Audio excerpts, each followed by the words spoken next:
வணக்கம் நண்பர்களே, இது உங்கள் பணத்தை மிச்சப்படுத்துவதும் ஆஃபர் அலர்ட் தமிழ் சேனல். நம்ம வீட்டுக்கு தேவையான புதிய பொருட்களை எப்படி விலைக்குறைவா வாங்குறது புத்திசாலித்தனமோ, அதே மாதிரி நம்ம வீட்டில் இருக்கிற தேவையில்லாத பழைய பொருட்களை அதிக விலைக்கு விற்கிறதும் புத்திசாலித்தனம் தாங்க.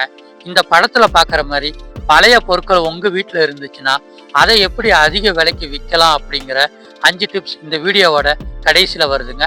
வீடியோவோட ஆரம்பத்தில் பழைய பொருட்கள் எல்லாம் இன்னைக்கு மார்க்கெட்ல எவ்வளவு விலைக்கு விற்பனை ஆயிட்டு இருக்கு அப்படிங்கிறத நம்ம தெரிஞ்சுக்கிறணும்.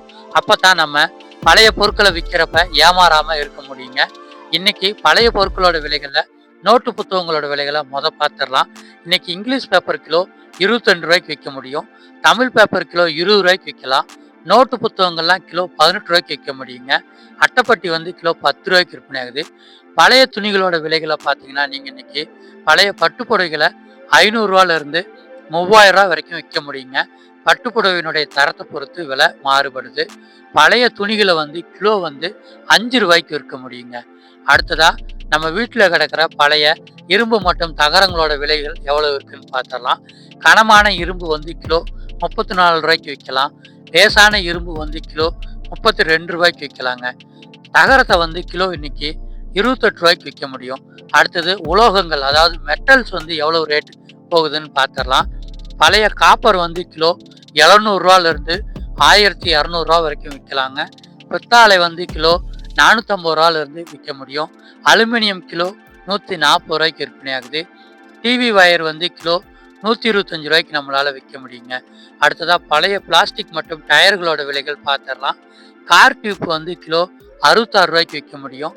பிவிசி பைப்பு கிலோ 21 ரூபாய்க்கு விற்க முடியும்.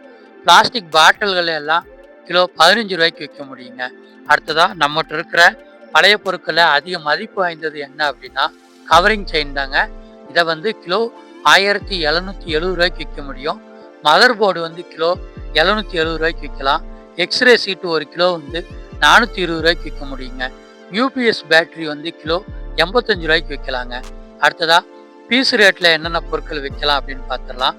பழைய பட்டன் போன்கள் எல்லாம் ஒரு பீஸ் 60 ரூபாய்க்கு உங்களால விற்க முடியும். கார் டயர் ஒரு பீஸ் 10 ரூபாய்க்கு நம்மளால விற்க முடியுங்க.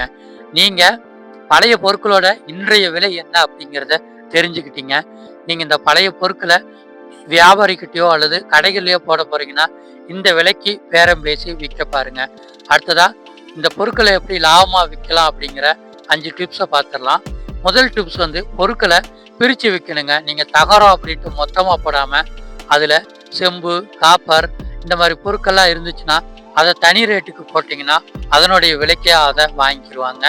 இதே மாதிரி நீங்க உங்க வீட்டு கிச்சனுக்கு தேவையான விலைக்குறைவா பொருட்கள் வாங்கணும்னு நினைக்கிறீங்கன்னா அல்லது இந்த வெயில் காலத்துக்கு ஜூஸ் போடுற பொருட்கள் விலைக்குறைவா வாங்கணும்னாலும் நான் லிங்க் டிஸ்கிரிப்ஷன்ல கொடுத்துருக்கேன். நம்ம சேனல்ல விலைக்குறைவான பொருட்களை மக்களுக்கு சென்றடைகிறத ஒரு குறிக்கோளா வச்சிருக்கோம். அதனால சேனலை சப்ஸ்கிரைப் பண்ணி லிங்க் மூலமா பொருட்களை வாங்கிக்கோங்க. அடுத்தது 2வது டிப்ஸ் என்ன அப்படின்னு பார்த்துடலாங்க. நீங்கள் பொருட்களை ஈரமாவோ அல்லது தூசியாவோ வச்சு விற்றீங்க அப்படின்னா பழைய ரேட்டுக்கு கொஞ்சம் குறைச்சி கேட்பாங்க. அதே இது பொருட்களை நீங்கள் உலர வச்சு தூசியெல்லாம் தட்டி அதை நல்லா பார்க்கறதுக்கு ஃப்ரெஷ்ஷாக வச்சு கொடுத்தீங்க அப்படின்னா உங்களால் முழு ரேட்டுக்கே விற்க முடியுங்க. அடுத்தது 3வது டிப்ஸ் என்ன அப்படின்னா நீங்கள் ஒரே கடைக்காரங்க கிட்ட பழைய பேப்பரை போடாமல் அல்லது ஒரே கடைகளில் கொடுக்காம 2-3 கடைகளில் விலை விசாரிச்சிங்கன்னா கடைக்கு கடை விலை மாறுபடுங்க. எங்கே விலை அதிகமாக இருக்குதோ அந்த கடைக்காரங்க கிட்டேயோ அல்லது கடைகள்லையோ உங்கள் பொருட்களை விற்று நீங்கள் லாபம் பார்க்க முடியுங்க.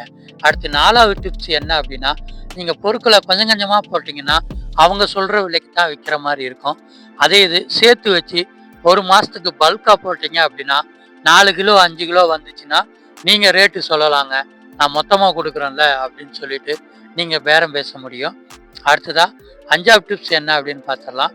கைவேலிவு பொருட்களை சேர்த்து வச்சு விற்றுருங்க. ஏன்னா கவரிங் நகைகள்லாம் 1 கிலோ சேர்றதுக்கு கொஞ்சம் டைம் ஆகும். அதே மாதிரி எக்ஸ்ரே சீட்டு, மதர் போர்டு இந்த மாதிரி பொருட்கள்லாம் சேர்றதுக்கு கொஞ்சம் டைம் எடுக்கும்.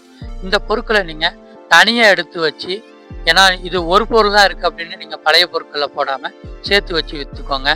நண்பர்களே, இன்னைக்கு இந்த வீடியோவில் நீங்கள் பழைய பொருட்கள் எவ்வளோ விலைக்கு விற்கிது அப்படிங்கிறத முழுசாக தெரிஞ்சிருப்பீங்க. கூடவே பழைய பொருட்களை எப்படி லாபமாக விற்கணும் அப்படிங்கிற ரகசியத்தையும் தெரிஞ்சிருப்பீங்க. இதே மாதிரி பயனுள்ள தகவல் தெரியணும்னா நம்ம சேனலை சப்ஸ்கிரைப் பண்ணி வச்சுக்கோங்க. இன்னொரு வீடியோவில் பார்க்கலாம்.